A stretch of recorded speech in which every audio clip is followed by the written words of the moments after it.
Se você sair desse vídeo só com uma ideia na cabeça, que seja esta: controlar o gasto é mais importante do que ganhar mais. Isso não é frase de efeito, é matemática simples. Não é sobre quanto dinheiro entra na sua conta, é sobre quanto sobra no fim do mês.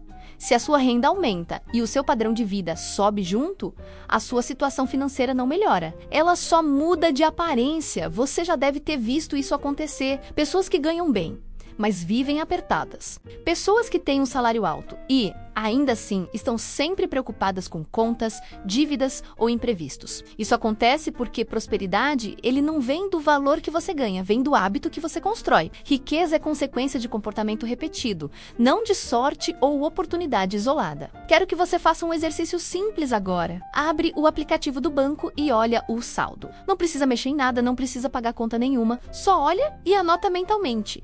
Esse gesto parece pequeno, mas ele representa algo importante: encarar a realidade. Quem evita olhar o próprio dinheiro nunca está no controle, só está reagindo. Pensa no seu dinheiro como água dentro de um balde. Dinheiro entra, dinheiro sai. Se o balde tiver um buraco grande no fundo, não adianta colocar mais água. Ela vai continuar vazando. Ganhar mais dinheiro sem controlar gastos é exatamente isso: jogar mais água em um balde furado. A primeira solução nunca é abrir mais a torneira, é fechar o buraco. E aqui entra uma regra prática: anote tudo o que você gasta por uma semana. Tudo: café, aplicativo, entrega, assinatura esquecida, compras pequenas que parecem inofensivas. O gasto invisível é o mais perigoso, porque você não sente, você só consegue corrigir aquilo que enxerga. Se você não sabe para onde o dinheiro vai, ele sempre vai embora sem pedir licença. Deixa eu te perguntar algo importante. Você já fez isso alguma vez de verdade? Já anotou todos os gastos por 7 dias seguidos? Se não fez, por que nunca fez? E se já fez, o que te surpreendeu quando olhou o resultado no final da semana? Muita gente, quando começa a ganhar mais, muda tudo ao mesmo tempo. Casa maior, carro melhor, hábitos mais caros. No começo parece evolução, depois vira pressão. O aumento de renda que deveria trazer alívio se transforma em responsabilidade constante. Isso acontece porque o padrão de vida subiu antes da base estar sólida. Por isso, o primeiro passo não é ganhar mais. O primeiro passo é controlar. Ganhar mais ajuda, claro, mas só quando o dinheiro extra cria distância entre o que entra e o que sai. Sem essa diferença, qualquer aumento vira só mais uma desculpa para gastar mais. Então a tarefa é simples e direta. Olha seu saldo hoje e anota todos os gastos pelos próximos 7 dias, sem julgamento, sem culpa, só observação. Nos próximos capítulos, você vai aprender como reduzir esses gastos de forma prática e consciente. Controlar o gasto hoje é o que vai permitir qualquer sonho financeiro amanhã. No próximo capítulo, a gente vai falar sobre como a emoção influencia suas decisões financeiras e por que ela costuma ser o maior inimigo do seu bolso. O maior problema do consumo não é o valor das coisas, é o jeito silencioso como ele entra na sua vida. Ninguém acorda um dia e decide bagunçar a própria vida financeira. Isso acontece aos poucos, quase sem perceber. Um gasto aqui, outro ali, pequenas concessões que parecem inofensivas. Quando você percebe, o dinheiro some antes do mês acabar. O consumo moderno não grita, ele sussurra. Ele aparece como conforto, praticidade e recompensa. Você não compra porque precisa, você compra porque merece, porque facilita, porque todo mundo faz. E exatamente por isso, ele é tão perigoso. O inimigo não parece um inimigo, ele parece um aliado. Repara como muitas decisões de gasto não passam por raciocínio, passam por sensação, cansaço, tédio, estresse, comparação. Você teve um dia difícil, então se dá um agrado. Você viu alguém vivendo de um jeito melhor, então sente que está ficando para trás. O consumo entra aí, preenchendo um vazio momentâneo. O problema é que o alívio dura pouco, mas a conta fica. E tem algo ainda mais sutil: o consumo automático. Assinaturas, serviços, mensalidades, aplicativos, pequenos valores que saem todo mês sem você sentir. Um de 10, outro de 20, outro de 30. Separados, parecem irrelevantes. Somados, fazem um estrago silencioso. É dinheiro que não passa pela sua mão, não passa pela sua consciência, só desaparece. Deixa eu te fazer uma pergunta direta. Você sabe quantas assinaturas você paga hoje? Todas elas? Streaming, música, aplicativos, serviços digitais. Se alguém te pedisse agora para listar todas, você conseguiria sem olhar o banco? A maioria das pessoas não consegue. E isso já diz muita coisa. O consumo também se infiltra pela comparação.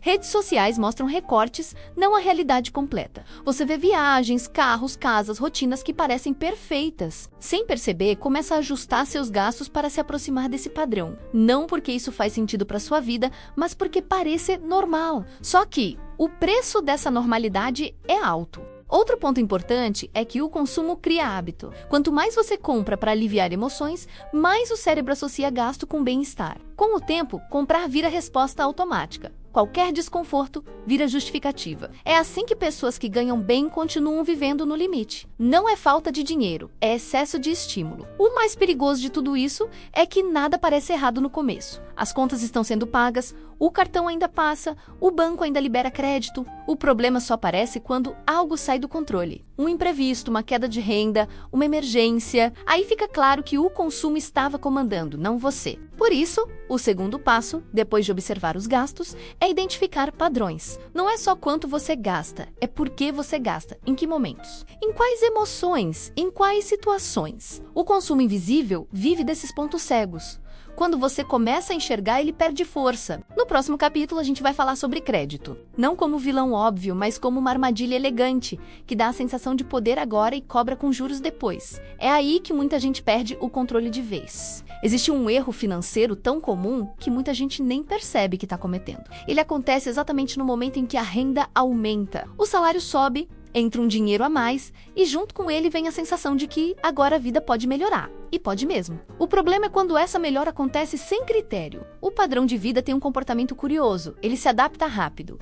O que antes parecia luxo vira normal em pouco tempo. O que antes era exceção vira rotina. E quando isso acontece, o dinheiro extra desaparece como se nunca tivesse existido. A pessoa ganha mais, mas continua sentindo que vive apertada. Isso não acontece porque alguém é irresponsável. Acontece porque o ser humano se acostuma. Quando a renda aumenta, surgem novas necessidades. Uma casa melhor, um carro mais confortável, serviços que prometem mais praticidade. Tudo parece justificável. Tudo parece fazer sentido isoladamente. O problema é o conjunto. No início, o aumento de renda traz alívio. As contas ficam mais fáceis, sobra um pouco mais. Mas logo o padrão se ajusta. O novo gasto ocupa o espaço da nova renda. E quando esse espaço é preenchido, a pessoa volta ao mesmo ponto emocional de antes. Preocupada, contando dias até o próximo pagamento. É importante entender uma coisa. Padrão de vida não sobe sozinho. Ele é puxado por decisões. Cada escolha de consumo empurra esse padrão um pouco para cima. E depois que ele sobe, é difícil descer sem desconforto. Por isso, decisões feitas no entusiasmo costumam virar prisões no longo prazo. Repara como isso se manifesta na prática. Alguém começa a ganhar mais e troca tudo ao mesmo tempo. Muda de casa, de carro, de hábitos, de lugares que frequenta. Em poucos meses, aquele aumento que parecia grande já não é suficiente. O custo fixo cresce, a margem some e a pessoa passa a depender do próximo aumento para respirar. Esse é o ciclo mais perigoso. A pessoa começa a acreditar que o problema é sempre ganhar pouco. Nunca é o gasto, nunca é o padrão. Sempre falta mais. Só que não importa quanto entre. Se tudo o que entra já tem destino certo, não existe tranquilidade financeira. O erro não está em melhorar de vida. Está em melhorar tudo de uma vez, sem criar base. A renda sobe, mas nenhuma reserva é criada, nenhuma margem é protegida. O futuro continua sendo sustentado apenas pelo próximo pagamento. Uma regra simples ajuda a quebrar esse ciclo. Quando a renda aumenta, o padrão de vida não deve subir na mesma proporção. Parte do aumento precisa ir para a segurança, não para consumo. Isso não é privação, é estratégia. É garantir que a melhora seja real, não só estética. Pergunta importante para você agora. Se a sua renda aumentasse amanhã, o que você faria primeiro? Melhoraria tudo ou protegeria uma parte desse dinheiro antes? A resposta para essa pergunta revela muito sobre o seu futuro financeiro. No próximo capítulo, a gente vai falar sobre crédito e parcelamento, sobre como o cartão transforma desejos em compromissos e como isso empurra o padrão de vida para cima sem você perceber. O crédito, por si só, não é bom nem ruim. Ele é uma ferramenta. O problema é que muita gente usa essa ferramenta sem entender como ela funciona. E quando isso acontece, o crédito deixa de servir você e passa a mandar na sua vida financeira. O crédito existe para antecipar algo que você ainda não tem. Ele permite acessar hoje um dinheiro que, na teoria, você vai ter amanhã. O perigo está justamente Aí, o amanhã nem sempre acontece como planejado, mas a dívida acontece sempre, sem atraso, sem desculpa. O cartão de crédito é o exemplo mais comum disso. Ele cria a sensação de que você pode pagar depois, quando na verdade você já está pagando agora, só que sem sentir. Cada parcela ocupa um espaço no seu futuro. E quanto mais parcelas você acumula, menos liberdade você tem nos próximos meses. O parcelamento é uma armadilha elegante. Ele não assusta porque o valor mensal parece pequeno. 10 parcelas de um valor baixo parecem inofensivas. O problema é que essas parcelas se somam. Quando você percebe, uma parte grande da sua renda já está comprometida com decisões passadas. Outro ponto perigoso é que o crédito distorce a percepção de preço. Algo que você não compraria à vista começa a parecer acessível quando dividido. O foco sai do valor total e vai para a parcela. E quando a parcela vira referência, o controle vai embora. Muita gente acredita que está organizada porque paga o cartão em dia. Mas pagar em dia não significa estar no controle. Se todo mês uma parte significativa da sua renda já nasce comprometida com um cartão, você não tem margem. Você só está mantendo o sistema funcionando. O crédito também cria dependência emocional. Ele vira solução rápida para desconforto, cansaço, frustração, desejo. O cartão resolve tudo na hora. Só que o alívio é imediato e o peso vem depois. E quando o limite está sempre disponível, a tentação também está. Existe uma diferença importante entre usar crédito e depender dele. Usar crédito é escolher conscientemente quando faz sentido. Depender de crédito é não conseguir manter o padrão de vida sem ele. Quando o cartão vira extensão do salário, o risco é alto. Uma boa regra é simples. Crédito deve ampliar possibilidades, não tapar buracos. Se você usa crédito para cobrir gasto básico, algo já saiu do controle. Se usa para sustentar um padrão que a renda não aguenta, o problema não é o cartão, é o planejamento. Faz um exercício agora, olha a sua fatura e se pergunta: quantas dessas compras eu faria se tivesse que pagar tudo à vista? Essa resposta costuma ser desconfortável, mas é esclarecedora. No próximo capítulo, a gente vai falar sobre planejamento. Não aquele cheio de planilhas complicadas, mas um modelo simples, realista, que funciona na vida real e devolve o controle das decisões. Nem toda dívida nasce da falta de dinheiro. Muitas nascem da falta de equilíbrio emocional. Esse é um ponto que quase ninguém gosta de encarar, mas ele explica muita coisa. O chamado endividamento emocional acontece quando o gasto vira resposta para sentimentos, não para necessidades reais. Funciona assim: você não compra porque precisa, compra porque sente algo. Cansaço, frustração, solidão, ansiedade, comparação. O dinheiro passa a ser usado como anestesia. No momento, alivia. Depois, cobra. E cobra com juros. Esse tipo de endividamento é traiçoeiro porque não parece errado. Ele vem disfarçado de autocuidado, merecimento, recompensa. Depois de uma semana difícil, gastar parece justo. Depois de um dia estressante, comprar algo parece aliviar. O problema é quando esse comportamento vira padrão. Com o tempo, o cérebro aprende que gastar gera uma sensação boa imediata e passa a repetir isso sempre que surge um desconforto. A compra vira hábito emocional. Não importa o valor. Pode ser algo pequeno ou algo grande. O efeito é o mesmo: alívio rápido, peso duradouro. O mais perigoso é que esse tipo de gasto costuma vir acompanhado de justificativas. Eu trabalho muito, eu mereço. Isso não acontece sempre. Só que quando você soma tudo no fim do mês, percebe que aconteceu mais vezes do que gostaria de admitir. O endividamento emocional também anda junto com a comparação. Ver a vida dos outros, sentir que está ficando para trás, tentar compensar isso com o consumo. O problema é que o consumo nunca resolve a raiz do desconforto. Ele só distrai por alguns instantes. Outro sinal claro desse padrão é comprar sem planejar e se arrepender depois. Aquela sensação de culpa quando chega a fatura ou quando o objeto perde o encanto rápido demais. Isso não é falta de controle financeiro, é falta de consciência emocional no momento da decisão. Por isso, organizar a vida financeira não é só organizar números, é organizar comportamento, é aprender a pausar antes de gastar. Perguntar a si mesmo o que está motivando aquela decisão. Necessidade ou emoção? Uma prática simples ajuda muito. Criar um intervalo entre o desejo e a compra. Não decidir no impulso.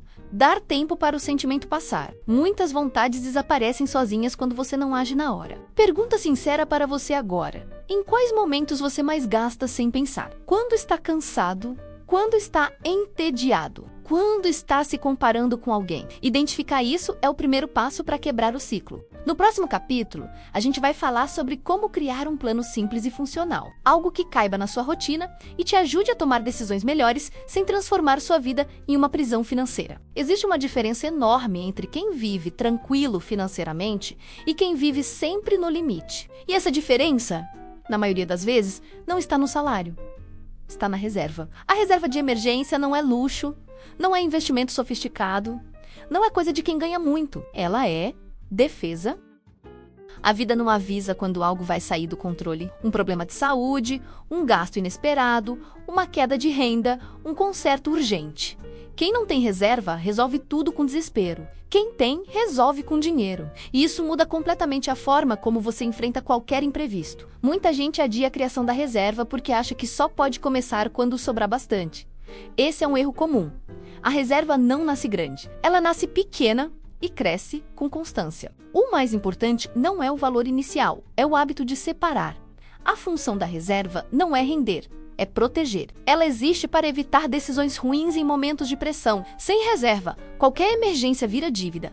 Com reserva, você compra tempo. E tempo é uma das coisas mais valiosas quando algo dá errado. Outro ponto importante. Reserva não é dinheiro para oportunidades, nem para desejos. É dinheiro para imprevistos. Misturar essas coisas é o jeito mais rápido de nunca conseguir construir nada. A reserva precisa ter um propósito claro, senão ela vira só mais um dinheiro disponível para gastar. Existe também a falsa sensação de segurança de quem tem limite de crédito. Limite não é reserva. Limite é dívida em potencial. Ele ajuda no curto prazo, mas cobra caro depois. A reserva faz o oposto.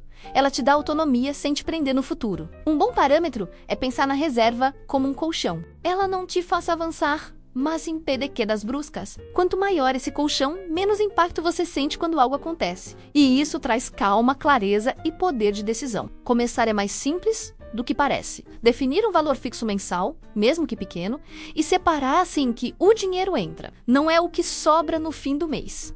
É uma prioridade no começo. Quem espera sobrar quase nunca constrói? Pergunta importante para você agora.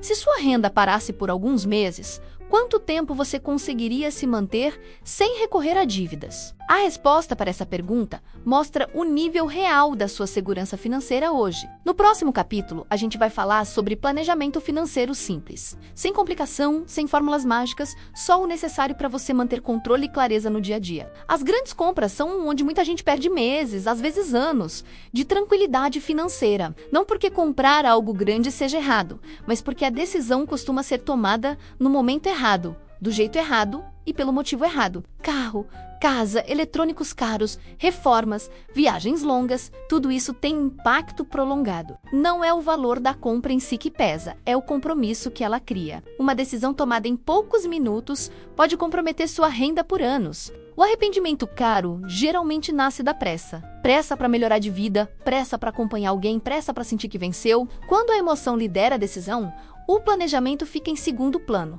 E grandes compras não perdoam falta de planejamento. Um erro comum é olhar apenas para a parcela. A parcela cabe, então a compra parece viável. Só que a parcela não existe sozinha. Ela vem acompanhada de manutenção, impostos, seguro, juros, custos ocultos. O preço real quase sempre é maior do que o valor anunciado. Outro ponto ignorado com frequência é o impacto no futuro. Uma grande compra não afeta só o mês atual. Ela afeta escolhas futuras. Menos margem, menos flexibilidade, menos capacidade de lidar com imprevistos. É um custo de oportunidade que pouca gente calcula. Planejar uma grande compra começa muito antes de comprar. Começa definindo se aquilo é desejo ou necessidade. E mesmo quando é necessidade, ainda existe a pergunta mais importante. Agora é o melhor momento? Uma regra simples ajuda bastante. Se você não consegue guardar o valor da parcela por alguns meses antes da compra, talvez ela ainda não caiba na sua realidade. Esse teste revela se o compromisso é sustentável ou se ele vai apertar demais o orçamento. Outro ponto essencial é separar emoção de decisão. Gostar de algo não significa poder pagar por aquilo com tranquilidade. Planejamento não mata sonhos, ele evita que o sonho vire problema. Pergunta direta para você refletir agora.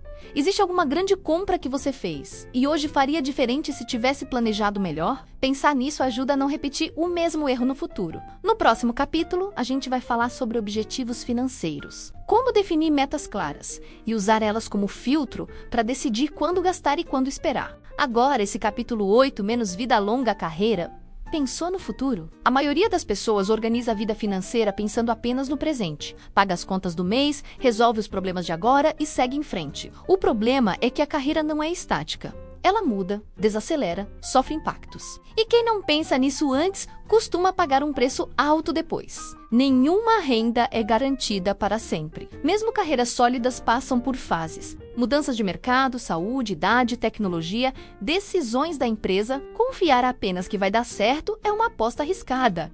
Pensar no futuro não é pessimismo, é responsabilidade. Planejar uma vida financeira longa passa por entender que sua capacidade de ganhar dinheiro hoje não será igual para sempre. Em algum momento, o ritmo muda. Quem ignora isso vive como se o pico fosse eterno. Quem entende isso, se prepara enquanto pode. Um erro comum é ajustar o padrão de vida ao melhor momento da carreira. O salário está alto, então tudo sobe junto. Quando a renda cai ou estagna, o padrão fica pesado demais para sustentar. Isso gera estresse, dívidas e sensação de perda de controle. Pensar no futuro não significa viver com medo. Significa criar alternativas, reserva, investimentos, habilidades, fontes de renda complementares. Tudo isso amplia suas opções quando algo muda. Quem tem opção, escolhe melhor. Outro ponto importante é separar identidade de renda. Muita gente confunde quem é com quanto ganha. Quando a renda cai, a autoestima cai junto. Isso torna qualquer ajuste financeiro mais doloroso do que precisa ser. O dinheiro deve servir à sua vida, não definir seu valor. Construir uma carreira longa também envolve decisões financeiras conscientes. Gastar menos do que se ganha, evitar compromissos longos demais, proteger períodos bons para atravessar períodos difíceis, é um jogo de longo prazo. Pergunta importante para você agora. Se sua renda diminuísse amanhã, quanto tempo você teria para se adaptar sem desespero? Pensar nisso hoje é o que evita decisões ruins amanhã. No próximo capítulo, a gente vai falar sobre objetivos financeiros claros. Como definir o que você quer construir e usar isso como guia para suas decisões no dia a dia. Falar de dinheiro sem falar de prática não adianta. Entender os conceitos é importante, mas o que muda a vida financeira são as ações do dia a dia. E para isso, ferramentas ajudam muito, não para complicar, mas para trazer clareza. A primeira coisa que você precisa entender é que não existe ferramenta perfeita. O melhor aplicativo ou planilha é aquele que você consegue usar com constância. Se for complexo demais, você abandona. Se for simples e funcional, você mantém. Controle financeiro não precisa ser bonito, precisa funcionar. Aplicativos de controle ajudam principalmente quem quer visualizar gastos, ver categorias, valores, padrões. Eles facilitam a percepção do consumo invisível, mas o aplicativo não faz milagre. Ele só mostra, quem decide é você. Planilhas funcionam bem para quem gosta de ter visão geral. Entradas, saídas, compromissos fixos, metas. Não precisa ser elaborada. Uma planilha simples já resolve muito. O erro comum é tentar montar algo perfeito e nunca usar. Além das ferramentas, os hábitos são o que sustentam tudo. Olhar o saldo com frequência, acompanhar faturas, revisar gastos semanalmente. Pequenas ações repetidas evitam grandes problemas. Quem só olha o dinheiro quando ele acaba já perdeu o controle há muito tempo. Outro hábito importante é registrar o gasto no momento em que ele acontece. Deixar para depois aumenta a chance de esquecer ou ignorar. Quanto mais próximo da ação, mais consciente você se torna da decisão. Também é importante criar momentos fixos para revisar. Um dia da semana ou do mês para olhar números, ajustar rotas, corrigir excessos. Sem revisão, o planejamento vira teoria. Pergunta prática para você agora. Qual ferramenta você já tentou usar e abandonou? Foi por falta de disciplina ou porque ela não se encaixava na sua rotina? Essa resposta ajuda a escolher melhor daqui para frente. No próximo capítulo, a gente vai fechar tudo isso falando de objetivos financeiros claros e de como manter constância sem transformar controle financeiro em sofrimento. Organizar a vida financeira não é só sobre números, é sobre identidade. É sobre se tornar o tipo de pessoa que cuida do próprio futuro, mesmo quando isso exige escolhas difíceis no presente. Sem objetivo claro, qualquer esforço perde força com o tempo. Objetivos financeiros dão direção. Eles transformam o não gastar agora em um estou escolhendo algo maior depois. Sem essa clareza, o controle vira sacrifício. Com clareza, ele vira estratégia. Um erro comum é definir objetivos vagos. Quero guardar dinheiro, quero melhorar de vida, quero ter segurança. Isso não guia decisão nenhuma. O objetivo precisa ser específico, mensurável e conectado com a sua realidade. Caso contrário, ele não compete com o impulso do agora. Outro ponto importante é entender que objetivos mudam comportamentos. Quando você sabe para onde está indo, fica mais fácil dizer não para gastos que não conversam com esse caminho. O dinheiro deixa de ser reação e vira ferramenta. Cuidar do futuro exige constância. Não é sobre grandes decisões isoladas, é sobre pequenas escolhas repetidas. Gastar menos do que se ganha, manter reserva, planejar antes de assumir compromissos. Parece simples, mas exige disciplina emocional. E aqui entra o desafio maior. Você não muda só o jeito de usar dinheiro. Você muda o jeito de pensar. Troca o imediatismo por visão de longo prazo. Troca o alívio rápido por estabilidade. Isso não acontece de um dia para o outro. É construção. Também é importante aceitar que o caminho não é linear. Vai ter mês bom, mês ruim, ajustes, recaídas. O erro não é falhar, é desistir. Quem persiste, constrói algo sólido com o tempo. Pergunta final para você refletir. Quem você precisa se tornar para alcançar a vida financeira que deseja? Que hábitos essa pessoa tem? Que decisões ela toma mesmo quando ninguém está olhando? Cuidar do próprio futuro é um compromisso silencioso. Ninguém aplaude no começo. Mas com o tempo, os resultados aparecem. E quando aparecem, fazem tudo valer a pena.